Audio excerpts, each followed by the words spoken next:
to keep moving forward, we have a generational challenge to not only create new jobs, but create a renewed sense of purpose. I remember that night I launched Facebook from that little dorm in Kirkland House.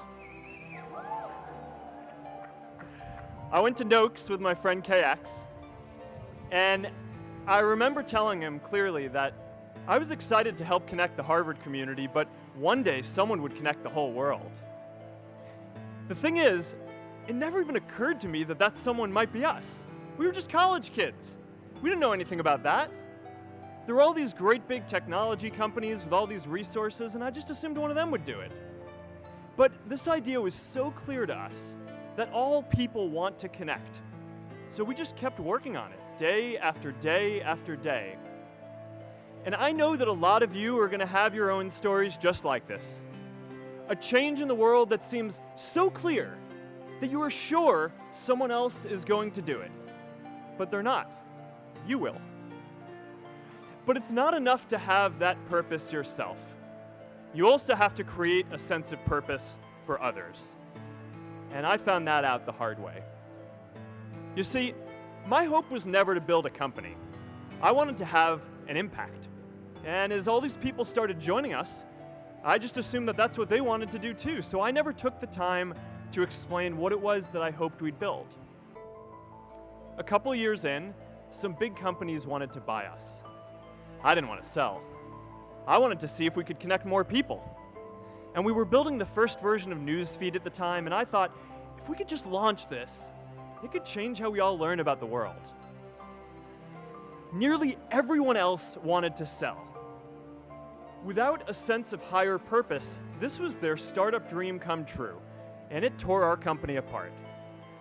After one particularly tense argument, one of my close advisors told me if I didn't agree to sell the company right now, I would regret that decision for the rest of my life. Relationships were so frayed that within a year or so, every single person on our management team was gone. That was my hardest time leading Facebook. I believed in what we were doing, but I felt alone. And worse, it was my fault.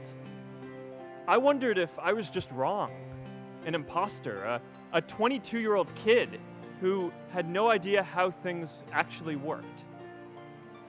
Now, years later, I understand that is how things work when there's no sense of higher purpose.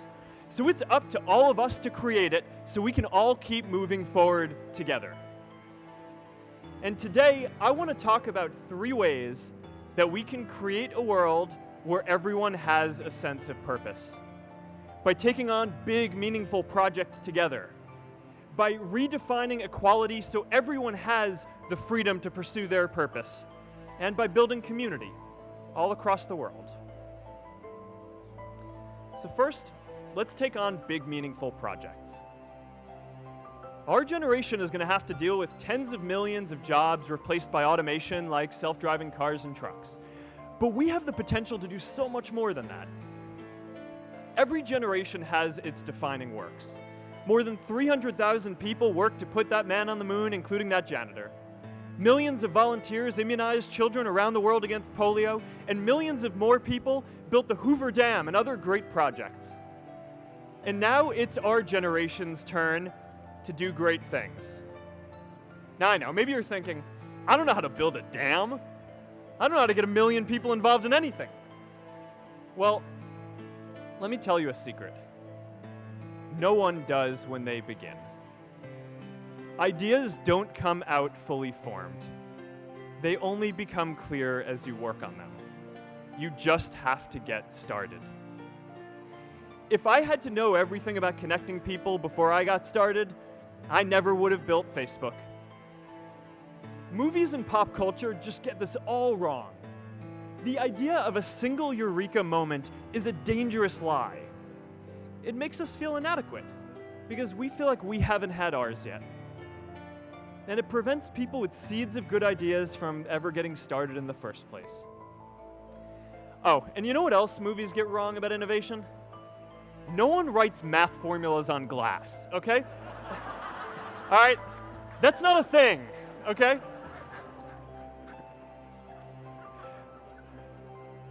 It's really good to be idealistic, but be prepared to be misunderstood. Anyone working on a big vision is going to get called crazy, even if you end up right. Anyone taking on a complex problem is going to get blamed for not fully understanding it, even though it's impossible to know everything up front. Anyone taking initiative will always get criticized for moving too fast because there's always someone who wants to slow you down. In our society, we often don't take on big things because we're so afraid of making mistakes that we ignore all the things wrong today if we do nothing. The reality is, anything we do today is going to have some issues in the future. But that can't stop us from getting started. So what are we waiting for?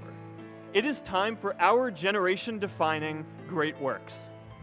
How about stopping climate change before we destroy the planet and getting millions of people involved, manufacturing and installing solar panels? How about curing all diseases and getting people involved by asking volunteers to share their health data, track their health data, and share their genomes? You know, today, our society spends more than 50 times as much treating people who are sick as we invest in finding cures so people don't get sick in the first place. It makes no sense. We can fix this. How about modernizing democracy so everyone can vote online? And how about personalizing education so everyone can learn? These achievements are all within our reach.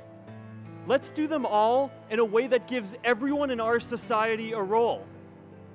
Let's do big things, not just to create progress, but to create purpose.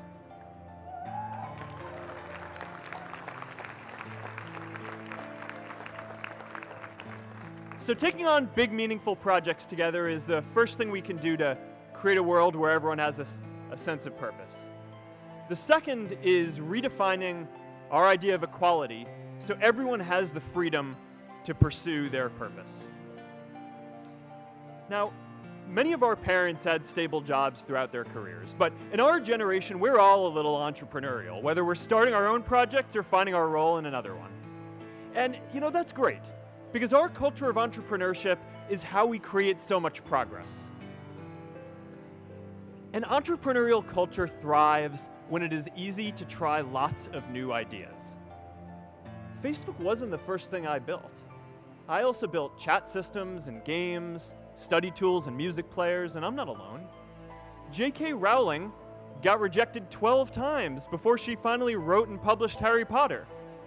Even Beyoncé had to make hundreds of songs to get Halo. The greatest successes come from having the freedom to fail. Now, today, we have a level of wealth inequality that hurts everyone. When you don't have the freedom to take your idea and turn it into a historic enterprise, we all lose. And right now, today, our society is way over-indexed on rewarding people when they're successful, and we don't do nearly enough to make sure that everyone can take lots of different shots. Now, let's face it. There is something wrong with our system when I can leave here and make billions of dollars in 10 years, while millions of students can't even afford to pay off their loans, let alone start a business.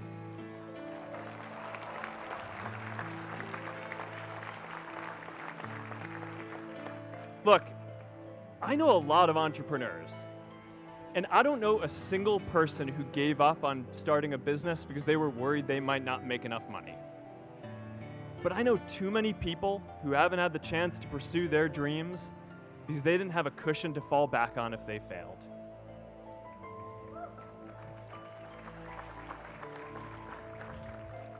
We all know you don't get successful just by having a good idea or working hard. You get successful by being lucky too. If I had to support my family growing up instead of having the time to learn how to code, If I didn't know that I was going to be fine if Facebook didn't work out, then I wouldn't be standing up here today. And if we're honest, we all know how much luck we've had to get to this point in our lives. Every generation expands its definition of equality. Previous generations fought for the vote and civil rights. They had the New Deal and Great Society. And now it's time for our generation to define a new social contract.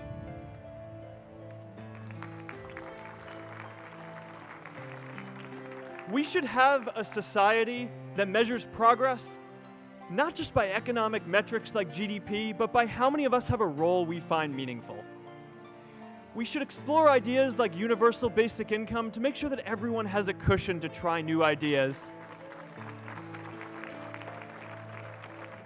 We're all going to change jobs and roles many times, so we need affordable childcare to get to work and healthcare that's not tied to just one employer. And we're all going to make mistakes.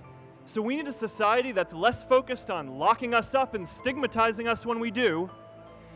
And as our technology keeps on evolving, we need a society that is more focused on providing continuous education through our lives.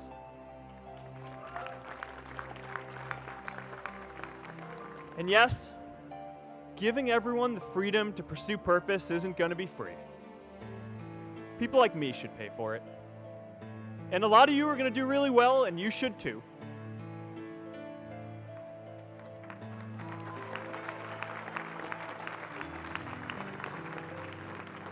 That is why Priscilla and I started the Chan Zuckerberg Initiative and committed our wealth to promoting equal opportunity.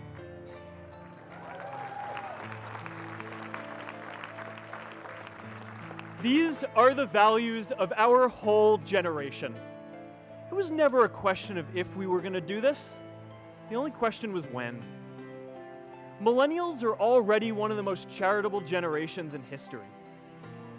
In just 1 year, more than 3 in 4 US millennials donated to charity, and more than 7 in 10 raised money for another one. But it's not just about giving money. You can also give time. And I promise you, if you just take an hour or two a week, that's all it takes to give someone a hand and help them reach their potential. Now, maybe you're thinking, that's a lot of time. I'm not sure if I have that much time. I used to think that. You know, when Priscilla graduated from Harvard, she became a teacher. And before she'd do education work with me, she told me that I needed to get my own experience teaching a class. At first I complained. I said, I'm kind of busy. I'm running this company. But she insisted. So I taught an after-school program at the local Boys and Girls Club on entrepreneurship.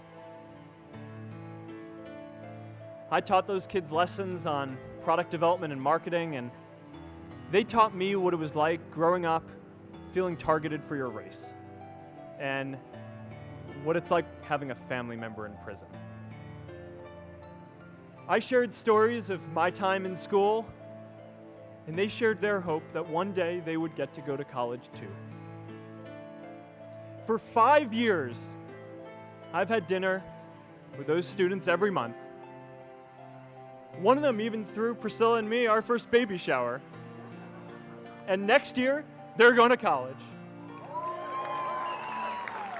Every one of them, first generation in their families. We can all make time to give someone a hand. Let's give everyone the freedom to pursue purpose, not just because it's the right thing to do, but because when more people can turn their dreams into something great, we are all better for it.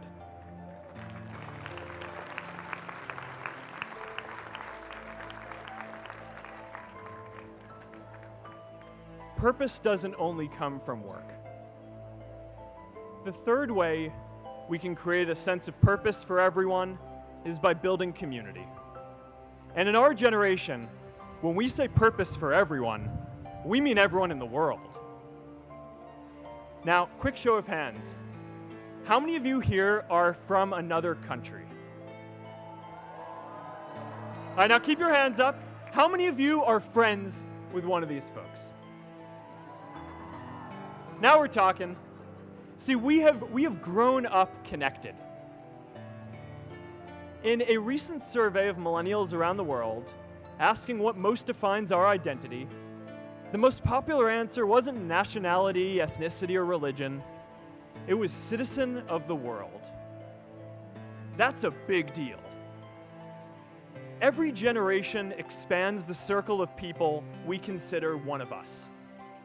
And in our generation, that now includes the whole world. We understand that the great arc of human history bends towards people coming together in ever greater numbers, from tribes to cities to nations, to achieve things that we could not on our own. We get that our greatest opportunities are now global. We can be the generation that ends poverty, that ends disease. And we get that our greatest challenges need global responses too. No country can fight climate change alone or prevent pandemics. Progress now requires coming together, not just as cities or nations, but also as a global community. But we live in an unstable time. There are people left behind by globalization across the whole world. And it's tough to care about people in other places when we don't first feel good about our lives here at home. There's pressure to turn inwards. This is the struggle of our time. The forces of freedom, openness, and global community against the forces of authoritarianism, isolationism, and nationalism. Forces for the flow of knowledge, trade, and immigration against those who would slow them down. This is not a battle of nations. It is a battle of ideas. There are people in every country for more global connection, and there are good people against it. And this isn't going to be decided at the UN either. It's going to happen at the local level when enough of us feel a sense of purpose and stability in our own lives that we can start to open up and care about everyone else too. And the best way to do that is to start building local communities right now.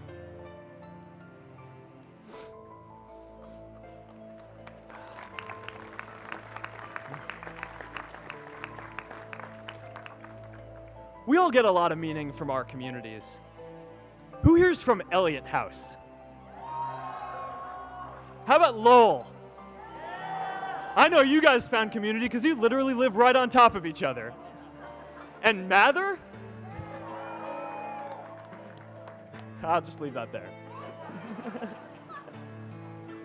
Whether our communities are houses or sports teams, churches or a cappella groups, they give us that sense that we are a part of something bigger, that we are not alone.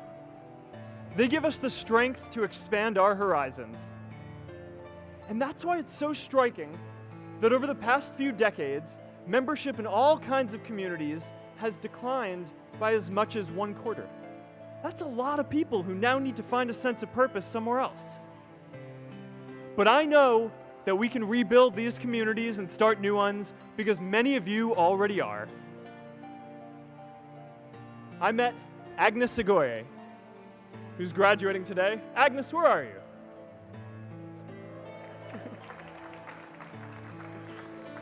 Agnes spent her childhood navigating conflict zones with human trafficking in Uganda, and now she's trained thousands of law enforcement officials to keep communities safe.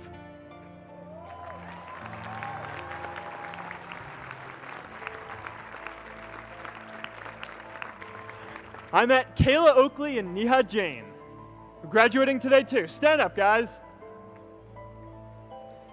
Kayla and Neha started a nonprofit that connects people suffering from chronic illnesses with people in their communities who are willing to help out.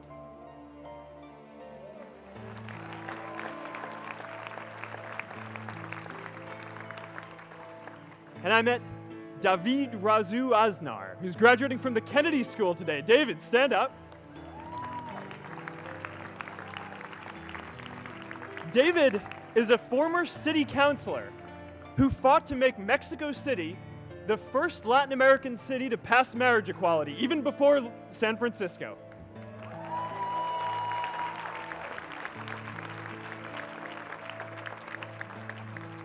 And this is my story too. A student in a dorm, connecting one community at a time, and keeping at it until one day we can connect the whole world. Change starts local. Even global change starts small with people like us. In our generation, the struggle of whether we connect more, whether we achieve our greatest opportunities, comes down to this: your ability to build communities and create a world where every single person has a sense of purpose.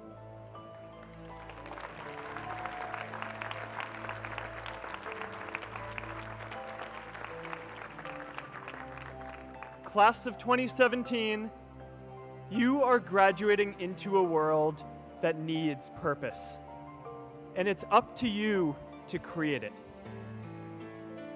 Now, maybe you're asking yourself, can I really do this?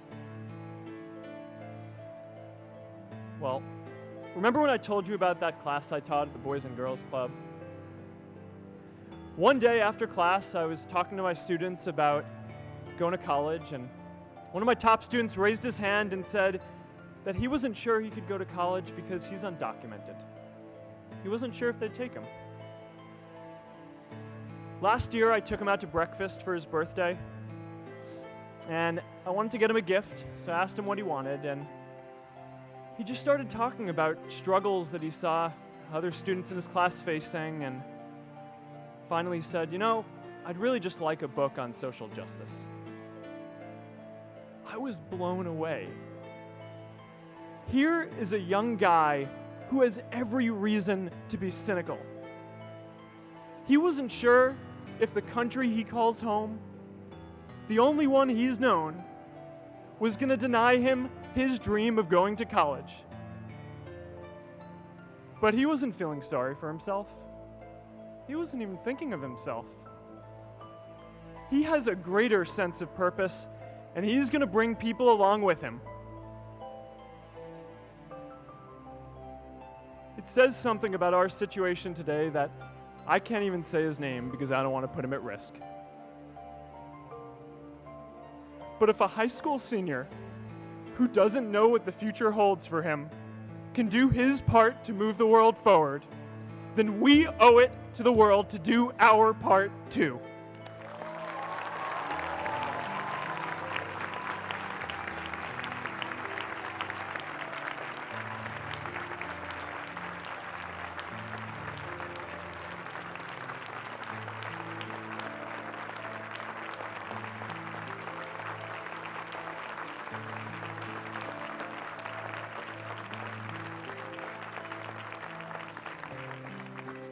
So before you walk out those gates one last time, and as we sit here in front of Memorial Church, I'm reminded of a prayer, Misha Berach, that I say whenever I face a big challenge, that I sing to my daughter, thinking of her future when I tuck her in at night. And it goes, "May the source of strength, who's blessed the ones before us, help us find the courage to make our lives a blessing." I hope you find the courage to make your life a blessing.